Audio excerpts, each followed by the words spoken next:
ક્યાં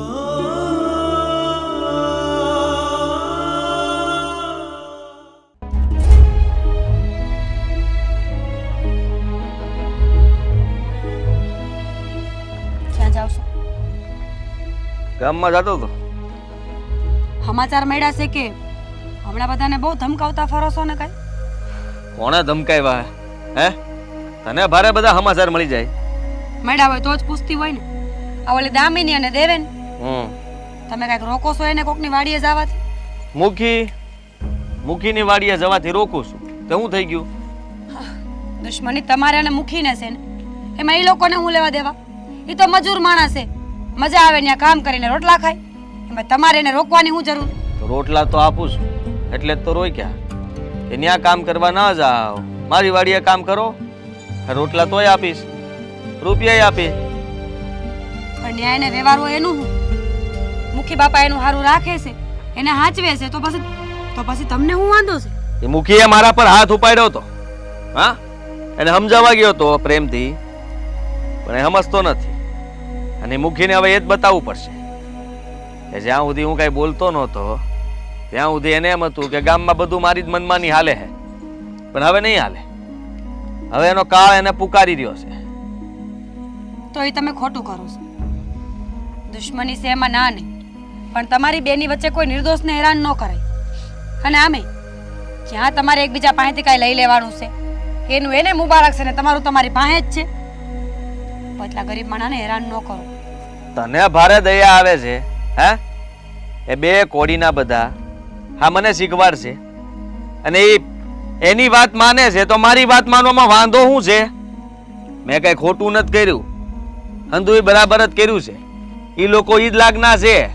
આ ધમકાવીએ ને ત્યારે સીધા દોરની જેમ હાલે છે, બાકી હામાં થાય એમ છે. તો લડાઈ તો મુખી હારે છે, તો ન્યા જઈને લડો ને. આ વચલા ગરીબ માણાને હેરાન કરીને કોઈ ફાયદો નથી. તમે ને મુખી એક દી હામાં થઈ જાવ, મજા આવે એમ ફેસલો કરી નાખો. હા એ થાય જ ને. એની વાડીએ જતા હતા ત્યાંથી પાછા વાળ્યા છે તો મુખીનો મગજ નહીં જાય? મુખી હામો નહીં આવે? આ મુખી હામો આવે એની તો રાહ જોઉં છું કે આ વખતે ખરાખરીના ખેલ ભલે થાતા. આ મુખી છે ને હું છું, જોઈ લેવું ત્યારે. બરાબર, ઈ ગમ્યું મને. બિચારા કોક મજૂરને દુખી કરવાને એના કરતા તો સારું તમે બે ભેગા મળીને કઈક નિવેડો કરી નાખો. આ મુખી બાપાએ નમતું ન મૂકે અને તમે તો હાવ નમતું ન મૂકો. એમાં ને એમાં આ ત્રીજા હુડી વચ્ચે હોપારી થાય. હા તે ભલે થાતા. એ મુખીની વાડીએ તો એ લોકોને હું જવા જ નહીં દઉં, ગમે એ થઈ જાય. તો પછી તમે મદદ કેમ નથી કરતા? તમે મુખી કરે છે એના કરતા હારા થઈને રહ્યો ને. મુખી બધાની મદદ કરે છે, ગામમાં દુઃખમાં જઈને ઊભા રહે છે એટલે બધાને હારા લાગે છે. તો એ કામ તમે કરી શકો ને. દેખાડો કરે છે એ હંધોય, અને તને ઈ હારો લાગે છે? તારો ધણી આટલું કહે છે, આટલું કરે છે, એ નથી દેખાતું તને? અને ગામમાં હારું થવાની શું જરૂર છે? કોઈને જરૂર હોય તો મારા ઘરે આવે ને. હું કઈ બધાને કહેતો ફરું હું જોવે છે, તમારે શું કરવું છે હે? કહેતું તો ન ફરાય, પણ જો કોઈ વાત કાને આવે ને તો એને સાંભળીને પછી જાતિ એ ન કરે. જેથી એ લોકોને જરૂર પડી હતી ને તો પહેલા તમારી પાસે આવ્યા હતા હિરલબેન કે મારે જરૂર છે, હું દુઃખમાં છું, મને મદદ કરો. તેથી તમે હિરલબેનને ધક્કા મારીને ઘરની બહાર કાઢી મૂક્યા હતા, યાદ છે ને? હા તો પછી કીધું તું ને આ બીજી વાર આવ્યા ત્યારે કે રૂપિયા હું ફેંકી દઈ. આ મુખીનું કીધું ના કરતા, મારી પાસેથી જે જોતા હોય એ લઈ જજો. પણ અમુક માણાને રૂપિયા કરતા આબરૂ વધારે વાલી હોય ને, એટલે બીજી વાર આપણા ઘરે પગ ન મૂકે. અને એમાં ખાસ કરીને માંગવા હટે. હિરલબેન પણ એમાંથી જ એક નીકળ્યા. એને પોતાની ઇજ્જત વધારે વાલી છે. આ તમારા બે પૈસા ને તો જીવે વાલો જ હોય ને બધાને હે? એટલે તને ખબર જ છે ને, એને ધમકી આપેલી જ હતી ને. મેં ઘરે આવ્યા ત્યારે કીધું તું તમારો દીકરો તમને જો વાલો હોય, જીવતો જોતો હોય તો હું કહું એમ કરવું પડશે. અને એમ જ થાય. હારી ધમકી આપી છે. હવે તો બીજ જાય તમારથી બધા. હા તું વસમાં ના બોલ તો વધારે સારું. ના ગામના સમાચાર મને આપવાની કોઈ જરૂર નથી. મને હંધી ખબર પડે છે કે મારે શું કરવું. તું મને ન શીખવા. હા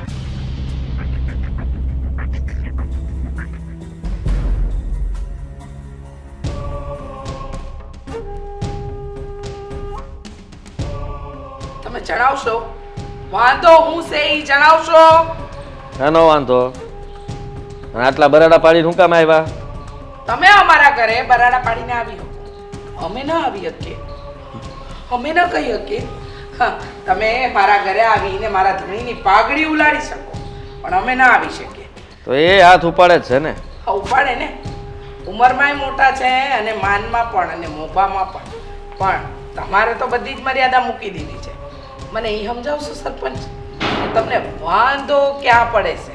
વાંધો હોય જ ને. આ હંધાઈ દાડિયા મૂકીને જ ભગવાન માને છે. તમારી જ વાડીએ કામ કરવાનું કહે છે. આ મારી વાડીએ કોઈ કામ કરવા તૈયાર નથી થતું. તો હું આખા ગામને તમે ખરીદી લીધું છે? ના, અમે આખા ગામને નથી ખરીદી, અને અમે ખરીદી શકીએ એટલી અમારી તાકાત નથી. પણ મને એમ લાગે છે કે તમને એમ લાગે છે કે મજૂર માણસ મારા ધણીને ભગવાન માને છે ને, એ તમને પેટમાં દુખે છે, હે ને? હા, એવું જ છે. આખા ગામ વચ્ચે મૂકીને ઉઘાડો ન પાડું ને તો મને કહેજો. હા, સતુરાય રમી ગયો છે. આ થોડા વર્ષ એનાથી નાનો છું એટલે મોટાઈનો ફાયદો લઈ ગયો છે. આ બધા ગામવાસીને આમ દિલ જીતી લીધું છે, ભોળવી દીધા છે હાવ. પણ હું બધાને સત્ય બતાવીશ અને આ મૂકીને આખો ઉઘાડો કરીશ. દિલ તો તમે જીતી શકો જો તાકાત હોય તો, પણ ના, તમને તો દમદાટી આપતા જ આવડે છે. મને એ સમજાવશો કે મારા ખેતરમાં આવનારા આજના દાડિયાને તમે હું કામ તમારા ખેતરે લઈ ગયા? તમને ખબર છે કે અમે લોકોએ એને પહેલેથી મજૂરી આપી રાખી છે, અને પેલા મજૂર માણસ એ તમારા અને મુખીના ઝઘડામાં પીસાઈ રહ્યા છે. સમજણ પડે છે કાંઈ? એ મૂકીનો વાંક છે. એ દાડિયાઓને મેં જ કીધું તું મારે ત્યાં કામે આવવાનું, પણ મારા જમીનમાં પગે નથી મૂક્યો એને. અને મૂકી ત્યાં જઈને એના ઘરે ધમકાઈ આવ્યો એટલે મૂંગા મોઢે તમારી વાડીના શેઢે સેડ્યા હતા. બસ શેઢેથી જ પાછા વાળ્યા મેં કે મૂકીની વાડીએ જવાન થતું નથી, નહીં તો પરિણામ સારું નહીં આવે. પરિણામ સારું નહીં આવે, બહુ સારું કહો છો. અરે, પરિણામની ચિંતા તમે એ લોકોની કરો કે એ લોકો માટે આજે બધું થઈ રહ્યું છે એનું પરિણામ શું આવશે. મને સમજાતું નથી કે તમને એટલી બધી તમારી ખુમારી વાલી છે કે આ ગરીબ માણસનું દુઃખે નથી દેખાતું. આ મજૂરો અટવાઈ રહ્યા છે, નથી એ તમારે ત્યાં દાડી આવી શકતા, નથી અમારે ત્યાં, અને એ લોકોના સૂલા બળતા બંધ થાય છે. સમજ પડે છે કાંઈ કે નથી પડતી? કાંઈ સમજ નથી પડતી મને. આ હાંધુય તમારે મૂકીને સમજાવવાની જરૂર છે. મુખી સમજેલા જ છે, સમજવાની જરૂર તમારે છે. તો હું કામ મારી સામે પડે છે? ના પાડી દો કે મારી સામે ના બોલે. હું જે કરવા માંગુ છું એ કરવા દે. એ તમારી સામે પડતા જ નથી. તમને એમ લાગે છે કે એ તમારી સામે પડે છે. અરે, મારા ધરતીને તો આ ગામના લોકો સુખી રહે, ખુશ રહે, સમૃદ્ધ થાય ને એમાં રાજી છે, પણ તમને એમાં રાજીપો નથી. આ ગામના લોકો સમૃદ્ધ ત્યારે થાય જ્યારે તમે વ્યાજવે રૂપિયા આપવાનું બંધ કરો. હા, તમે વ્યાજ તો નથી લેતા, પણ હંધાઈને રૂપિયા આપીને દબાવી તો દ્યો છો. હા, મૂકીને સારું ફાવે છે કે ગામના લોકોનું દિલ જીતવા માટે રૂપિયા ફેંકવાના. હંધાઈને જરૂર હોય એટલે બસારા લઈ લે. આ પૈસા લીધા પછી તમારી વાડીએ કામ તો કરવા આવવું જ પડશે ને, અને તમે એ જ તો ફાયદો ઉઠાવો છો. અમે એવું નથી કરતા. એ લોકોને જ્યારે જરૂર હોય ને ત્યારે રૂપિયા આપીએ છીએ. એ લોકોનું એ ટાણું અવસર હોય કે કાંઈ તકલીફ હોય તો એમાંથી એમને ઉગાડીએ છીએ. અને વ્યાજે રૂપિયા દેવા એ તો અમારી 7 પેઢીમાં કોઈ નથી દીધા, તો અત્યારે મારા ધણી શું કામ દે? ખોટું બોલે છે. અરે, હરખું મૂકીને પૂછો ગામમાં ધંધા શું કરે છે? ગામમાં એ હારા જ ધંધા કરે છે. મારા ધણી પર જવા કરતા તમે તમારો વહીવટ કરો ને તો વધારે સારું. જુઓ કાકી, આ તમને વધારે મારે કંઈ કહેવાય નહીં. બાયું માણસો એટલે જો તમારી જગ્યાએ મૂકી આવ્યો હોત ને તો ડેલીની બહાર જવાય ન દે. એ તમારી ડેલીએ પગે ન મૂકે. એની હિંમત જ નથી કે મારી તો ઘણી છે, પણ કૂતરાઓની ડેલીએ પગ મૂકવો એ સિંહનું કામ નહીં ને. સિંહ નથી, બિલાડી છે, બિલાડી. હું શું કહું છું, આજે હાલો ને આપણે આ મંદિરે જે પાટોત્સવ કરવાનો છે એની સભા ભરીને બધું નક્કી કરી નાખીએ. કેટલા માણસનું જમણવાર કરવાનું છે, હું પૂજાપાનો સામાન આવશે, આ મંદિર કરવું તો પડશે જ ને.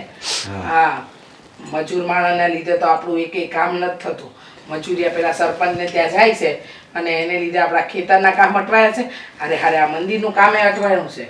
અરે મને તો એમ હતું કે આ વર્ષે જો મોલાધારી થઈ ને તો હું તને છે ને આ હોનાની બંગડી કરાવી દઉં. મારે બંગડી કાંઈ નથી કરાવી. અરે આપણે આ દર વર્ષે જે મંદિરનો પાટોત્સવ કરીએ છીએ ને, બસ ભગવાનની કૃપાથી એ સારું થાય ને તો હંધુય સારું જ છે. એ તો કરવાનો જ છે અને એ તો એવો જોરદાર કરવાનો છે ને કે આમ આખું ગામ જોતું રહી જાય. આખું ગામ ધુવાડા બંધ જમવાનું છે બધાને. આ ગામમાં ડખા ને ડખા જ રહેશે. પણ આમાં ઈ આ શું થાય ને ખબર નહીં. એક વ્યક્તિના હિસાબે હો, એક વ્યક્તિના હિસાબે આખું ગામ પીસાઈ ગયું છે હવે. જય માતાજી. છે માતાજી. બેસો. તમે અમારા ઘરે? હા, એક ખાસ વાત કરવી હતી. આ વાયા વાત કરીને કોઈ ફાયદો નહોતો, એટલે મને થયું કે હવે રૂબરૂ હું જ હાલી જાઉં. હું વાત કરવી હતી, બોલો. મુખી બાપા, આ તમારા માટે તો કોઈ નવાઈની વાત નહીં હોય ને કે તમારે અને મારા ધણીને હાથ પેઢીની દુશ્મની હાલી આવે છે. દુશ્મની હું કામ કરી છે, કોણે શરૂ કરી છે, કોણ પૂરી કરશે એ તો ખબર નથી, પણ આ તમારી દુશ્મનીમાં કેટલા માણા મરી રહ્યા છે, પીસાય છે, એ નથી દેખાતું. હું એ જ કહું છું, આ દુશ્મનીમાં કેટલાના સુલા હળપતા રહી જાય છે. એ તો જુઓ, એ તમે તમારા ધણીને સમજાવો. આમ નો જરીક માણસાની રીતે જીવાય, નાના માણાને એવી રીતે હેરાન ન કરાય.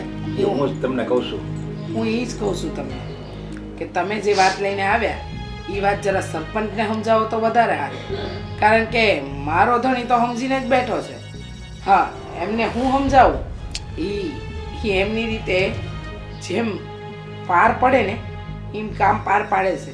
પણ અમારે ત્યાં જે દાડિયા આવે, મજૂરે આવે, એને ધમકાવીને સરપંચ બોલાવે છે તમારા ખેતરમાં. પછી બિચારો ગરીબ માણસ પીસાય જ ને. થાય હું રીચાબેન, હું એવું નથી કહેતી કે મારો ધણી હાચો છે કે હારો છે. હું માનું છું કે એની એકવાર નહીં ને 7 વખત ભૂલ આવે છે, પણ મુખી બાપા તમે તો સમજુ માણસ છો, વખતના ખાધેલા છો અને એક હોદ્દા ઉપર બેઠા છો. તમે નમતું મૂકી દો ને તો કદાચ હરખું થઈ જાય. અરે હું તો હાથ વાર નમતું મૂકવા તૈયાર છું, પણ સદાય એની આડોડાય તો એ બંધ નહીં જ કરે. એટલે હું નમતું નથી મૂકતો. અને એક ગામમાંથી એક મજૂર કે એક ગરીબ વર્ગ એમ બતાવજો કે આમાં મુખી બાપાની આડોડાય છે, હું મારી 200 વીઘા ગામને અર્પણ કરી દઉં. ના મુખી બાપા, હું એવું કહેવા નથી આવી કે તમારો વાંક છે. હું તો એ સમજાવવા આવી છું કે તમે એને સમજાવો. તમે નમતું મૂકો, ઉંમરવાળા માણસ છો, તમારી વાત કોઈ ન માને ને એવું ન બને. નમતું મૂકે? કેટલી વાર માણસ નમતું મૂકે. હા, જ્યારે એ સરપંચ ઘરે આવ્યા, ન બોલવાનું બોલ્યા, ન કહેવાનું કહી ગયા, અને હવે તો હાથાપાઈ પર પણ ઉતરી આવ્યા છે.